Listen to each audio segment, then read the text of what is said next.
The Signal Oil Program, The Whistler.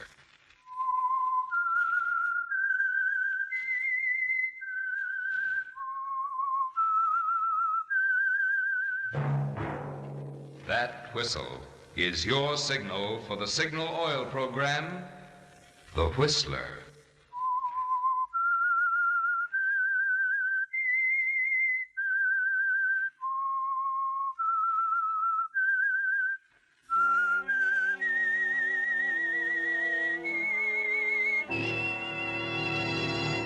I am the Whistler, and I know many things, for I walk by night.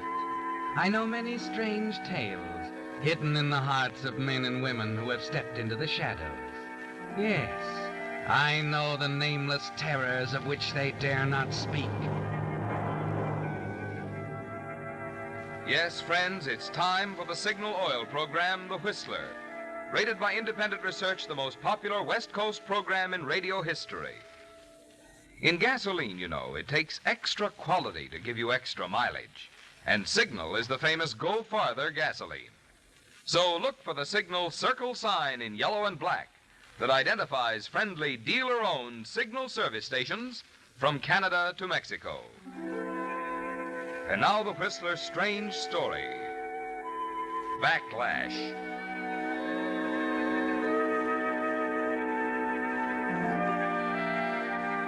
They sat at the table in silence, the dinner almost over. George Turner on one side and his wife Jan opposite him.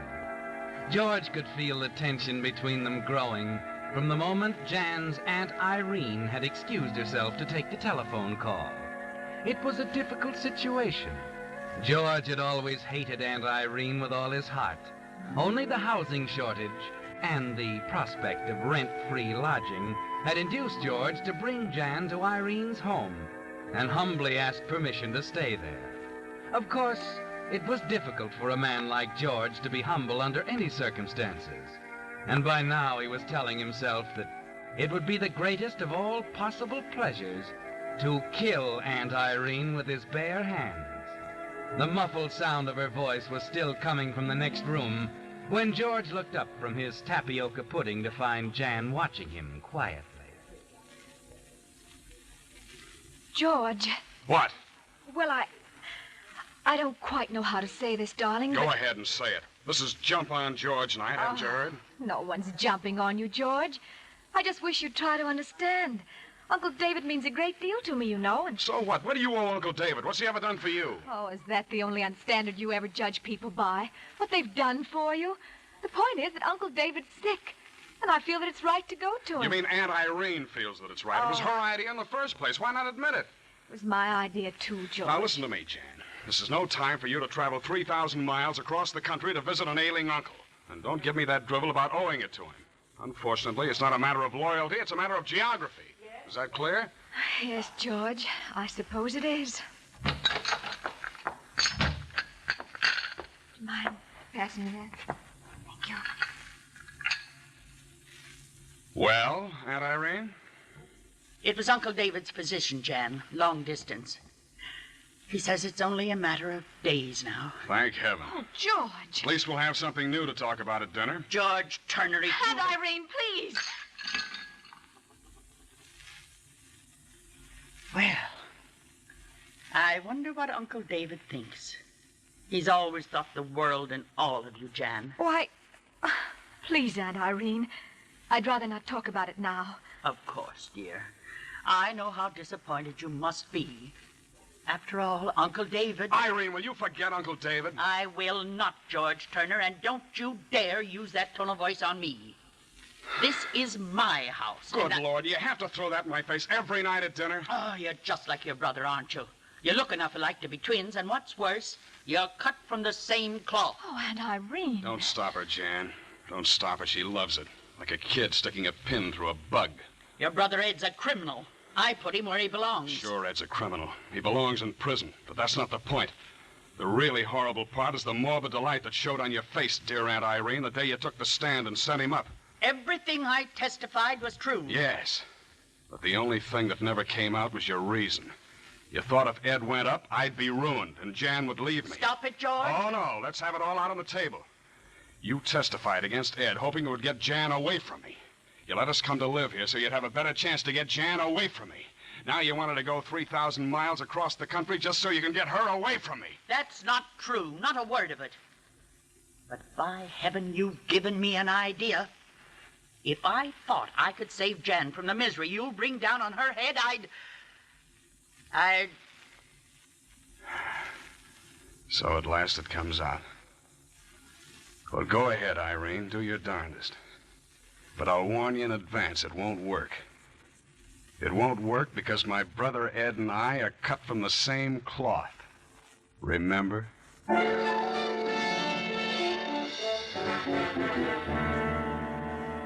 Yes, George, it's all out on the table. And as you stomp out of the house and walk alone down the street of the dark elm-lined street and try and cool off, it all goes round and round in your mind. You know that Irene means what she says. After a quarrel like that, she will try to separate you from Jan. And you know, too, that you'll never let that happen. That you won't stand by and lose the only person in the world, yourself excepted, who ever meant anything to you. So the idea begins to grow, George, and the next day at the office it's still there, like a hangover, and you find it hard to concentrate on your work. Anderson's usually pretty thorough in covering his territory. Pretty hard to see how he could have missed Bradshaw's. George! Yeah, Martin. That was, what account was that? Bradshaw. Oh, yeah, Bradshaw. That's at San Vicente? What are you talking about? Bradshaw drugged at Midfield. Oh. You've been on these books long enough to know that. Of course, sure. I'm sorry, Martin. I just... Mr. Turner, Yes? there's a man to see you. Excuse me, Martin. All right. Who is he? Well, he wouldn't give me his name. Why not? Over there at the counter. The little man in the dark suit. Thanks.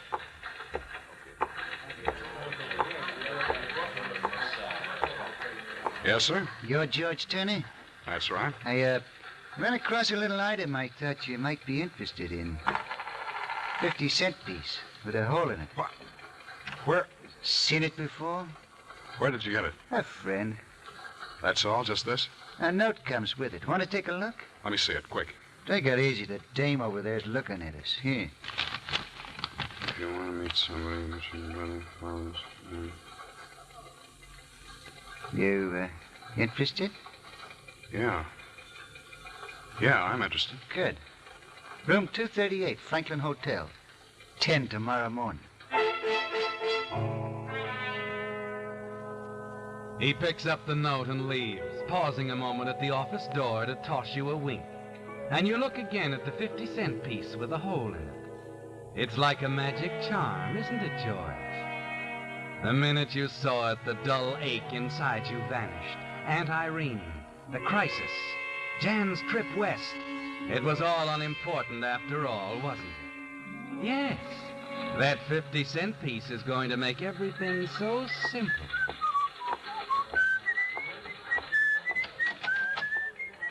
Martin, Yes? you won't mind if I knock off for a few minutes, will you? Yeah, why not? I'll be right back. My wife's going west, you know, probably tomorrow, and... What?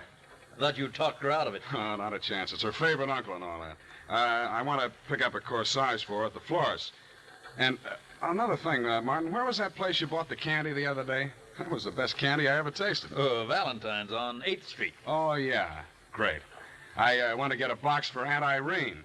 It's about time I did something for the old girl.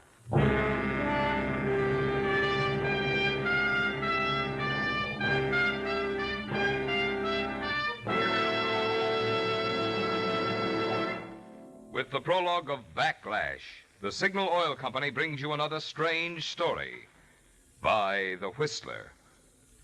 Friends, at the beginning of this program, you hear me say, in gasoline, it takes extra quality to give you extra mileage, and Signal is the famous Go Farther gasoline.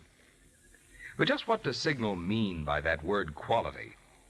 Well, translated into driving language, gasoline quality means quicker starts, faster pickup, smoother, knock-free power. In order for Signal to give you that kind of performance, the thrill of alert, surging power that puts extra pleasure into driving, Signal gasoline must help your motor run more efficiently. And when your motor runs more efficiently, you naturally get extra mileage. That's why Signal says your best yardstick of gasoline quality is your speedometer. And now back to the Whistler.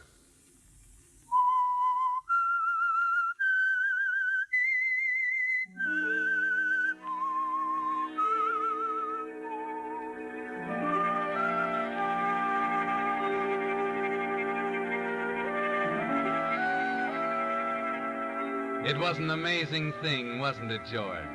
Just last night it seemed intolerable, with nothing ahead but dreary months of fencing with a vicious, dominating woman, of silent, tense evenings at the dinner table, while she picked away at the heart of your marriage to Jan, of useless rages and long, lonely walks in the night. But it's over now. You can see daylight ahead, and the thing that made the difference jingles in your pocket.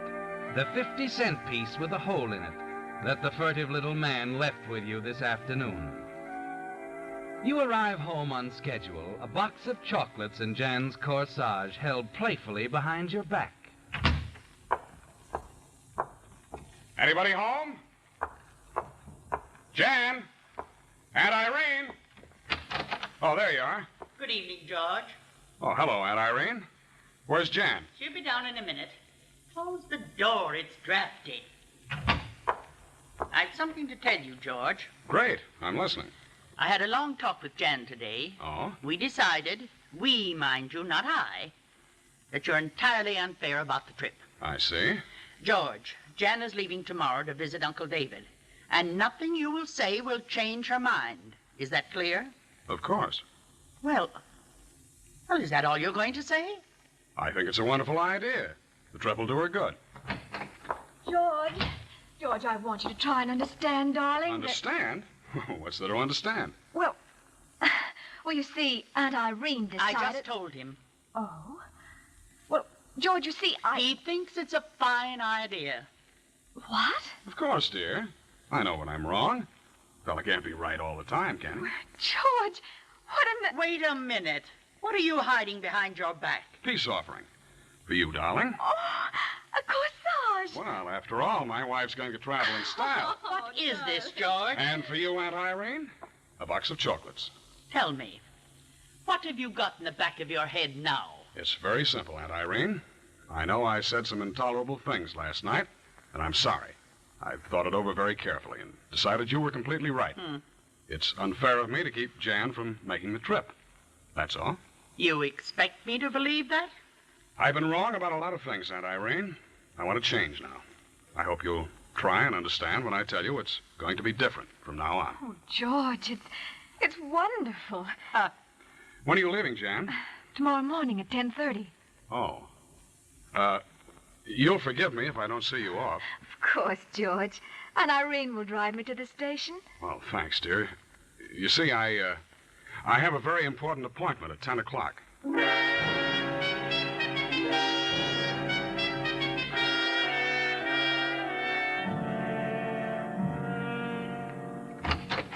Oh, 10 o'clock. Right on time, Turner. Come in. Thanks. This is Mr. Frawley. Dan George Turner. Turner? How do you do? Sit down, Turner. Thanks. We dropped the 4-bit piece along with my note to let you know this is the McCoy. You recognized it, I see. Yeah? It's my brother Ed's pocket piece. He's carried it for years. Mm-hmm. Ed's a nice boy. Shame to see him wasting his life away on a murder rap. Yeah. And Dan here likes to help nice guys. Just like he said in the note. Yeah, we want to get your brother out, Mr. Turner. That takes an organization, doesn't it? We got one. Takes money, too. Prison breaks don't come cheap. How much? $3,000. 3,000. Maybe it's not worth that much to you to see your brother sprung. Maybe you don't like your brother. No, it's not that. You said he was a nice guy, Frawley. Tell me, does he still have red hair? Or has prison life turned it gray? Yeah, I get it. You don't trust us, huh? Yeah, your brother doesn't have red hair, Turner, or gray. Sandy, like yours. About the same height and the same build. In fact, you could pass for him. Does that satisfy you? I've seen him. Yeah. Yeah, I guess you've seen him all right. But... You think you'd recognize your brother's handwriting? Why, certainly I would. Okay. Take a look at this letter. George, this Frawley is okay. I know you've never liked me, but please make a deal with him. Someday I'll pay you back. Thanks, Ed. Satisfied? Yeah. But how'll this thing work? That's our end. Don't you worry, we got it cased and it can't miss. When's this thing coming off? Don't know yet. But you can count on this. 12 hours after it comes off, we figure to have your brother in Mexico. I see. You want to think it over for a while? No. No, I've done all the thinking over I have to. But, I'll have to scout around to get that money. I can have it for you in 24 hours. Okay? Okay, Turner. It's a deal.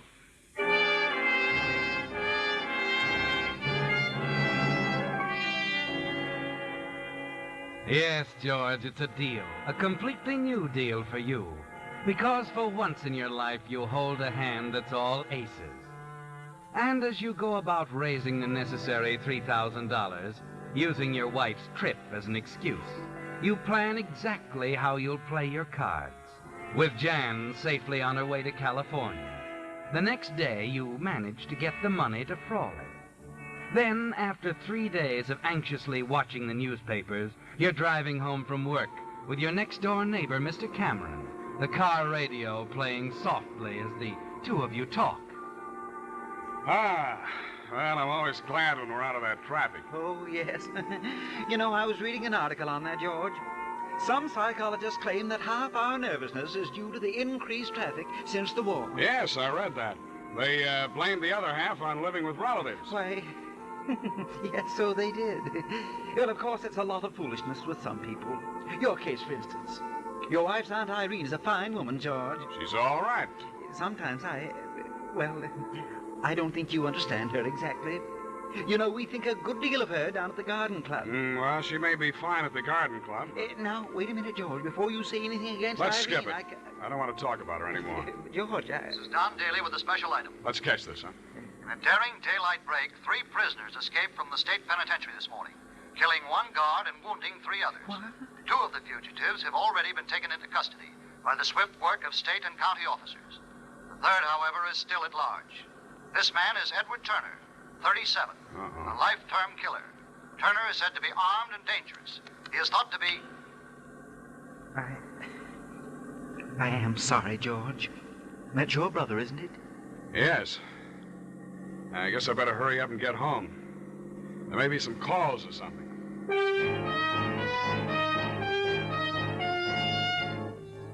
Yes, George, you want to get home in a hurry now, but not for any calls. You want to make sure that Aunt Irene is there, that she'll stay in the house. You also want to get up to the attic and pick up that old bundle of your brother Ed's clothes stored away in a trunk. That's the first thing you take care of. Then you hurry downstairs again to find Aunt Irene pacing the floor. Well, something wrong, Aunt Irene? You know perfectly well what's wrong. Oh, you heard the news on the radio, too. I don't suppose you were going to tell me. Well, I didn't see any point in alarming you. It'll be in the paper soon enough. You'd like Ed to come here, wouldn't you? You're probably counting on it. Oh, now, please, Aunt Irene. Haven't I been trying my best to get along? He'll try to kill me. He swore he would that day in the courtroom. Now, Aunt Irene, he wouldn't try anything that foolish. Why, all the police in the state will be watching this area. This amuses you, doesn't it, George? The fact that I wanted Jan to go away, that I'm alone in this house. You're not alone. I'll be here.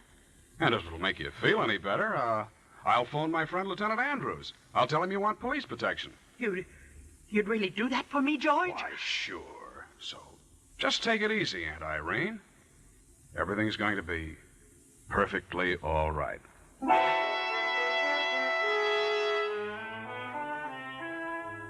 You don't intend to phone, do you, George?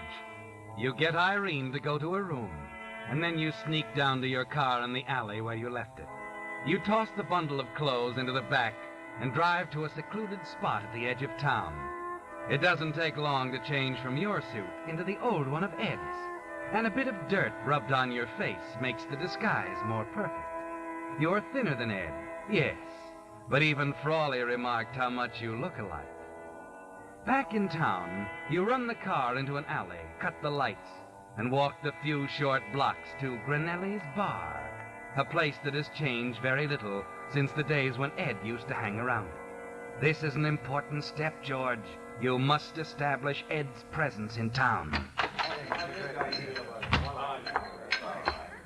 Hello, boys. Surprised to see me? Ed. Watch it, Grinelli. Don't do anything foolish. You see, I haven't got anything to lose. You have. Ed Turner. Hey, you gotta go quick, Ed. The police will be... The police are figuring I'm 100 miles from here. What do you want? I'm short of cash, Grinelli. Very short. I thought you'd like to give me $50. No, I can't do that. I can't help a criminal. Ed, So you believe it, too, huh? All that lying old dame had to say. Well, you had a fair trial. Sure, and they hung it on me, so now I want a fair chance to even things up and beat it. The money, Grinelli. Get it out of the register. But, Ed... Get it! All right, I'll get it. This is no good, Ed. They could close me down. So could I. Thanks. Just don't any of you do anything until I'm away from here. I wouldn't like it. And maybe killing comes easier for me now.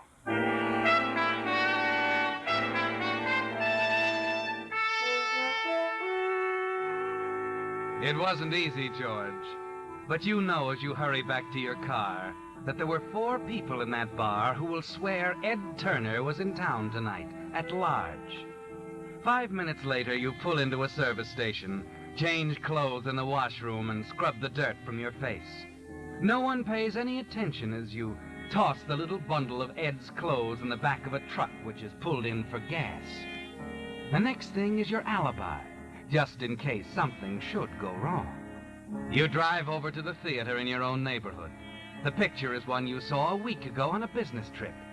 Before going in, you purposely stop and chat a minute with the manager. Then you go inside, take a seat near the fire exit, and sit down to wait. Half an hour later, you decide it's time. You get up unnoticed and walk toward the fire door, fumbling in your pocket. Your hand lights on the 50-cent piece. And as you slip out, you insert it carefully into place, holding back the latch. Yes, George, you'll want to be able to get back in the theater when the night's business is over. After you've murdered Aunt Irene. It's only a few minutes to the house from the theater. You walk with quick, determined steps.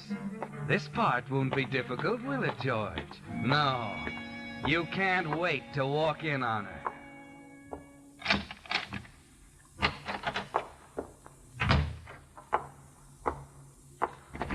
Hey, wait a minute.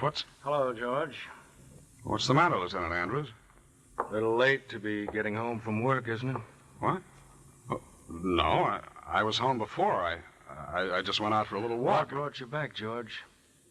Forget something? Or did you want to make sure your wife's aunt was dead?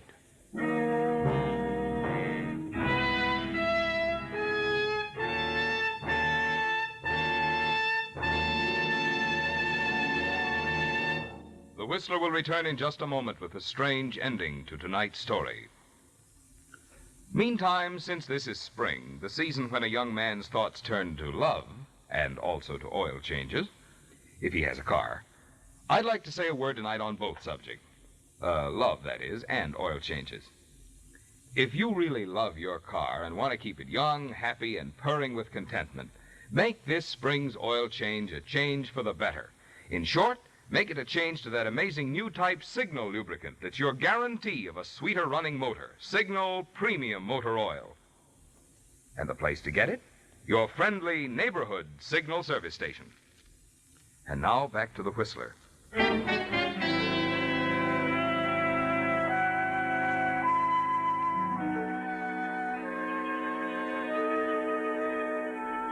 Well, George, you stand there speechless, stunned, almost as if someone had struck you with a sledgehammer when you walked through the door. Aunt Irene lying on the floor, dead. Andrews from the homicide squad staring at you, his lean face full of questions. You never figured it this way, did you, George? Not with Frawley's promise that they'd have Ed in Mexico 12 hours after his prison break. But now it begins to make sense, doesn't it? Ed must have decided not to leave without evening the score with Aunt Irene. You take your time, thinking it all through before saying anything. And then you realize that it's better this way. Ed's safely out of town by now, but he'll be blamed if you simply say you saw him. And you can say that, George, because Grinelli and those people in the bar will back you up. Yes, it's better this way. You want to tell us what happened, George? Yeah, sure, Andrews. It was just an awful shock, that's all.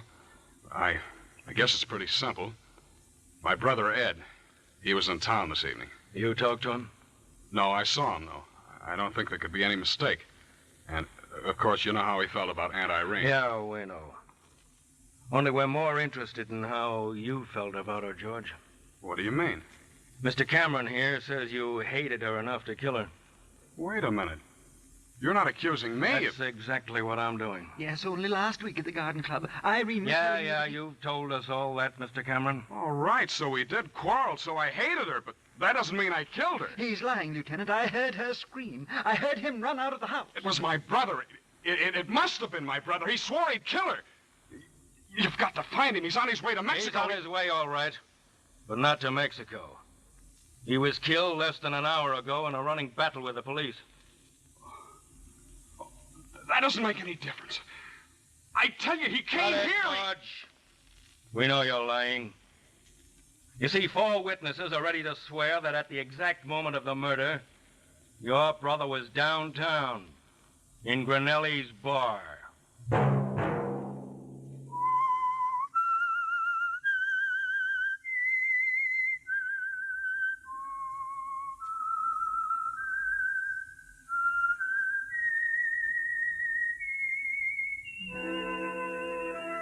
Let that whistle be your signal for the Signal Oil program, The Whistler. Each Monday at 9, brought to you by the Signal Oil Company, marketers of Signal gasoline and motor oil and fine quality automotive accessories. And now let me remind you once more, beginning next Monday, The Whistler will be heard 1 hour earlier, 8 o'clock, instead of 9. Featured in tonight's story were Howard Duff and Henrietta Tedrow. The Whistler was produced by George W. Allen with music by Wilbur Hatch, story by J. Douglas Ware, and was transmitted to our troops overseas by the Armed Forces Radio Service. This is Marvin Miller speaking for the Signal Oil Company. This is CBS, the Columbia Broadcasting System.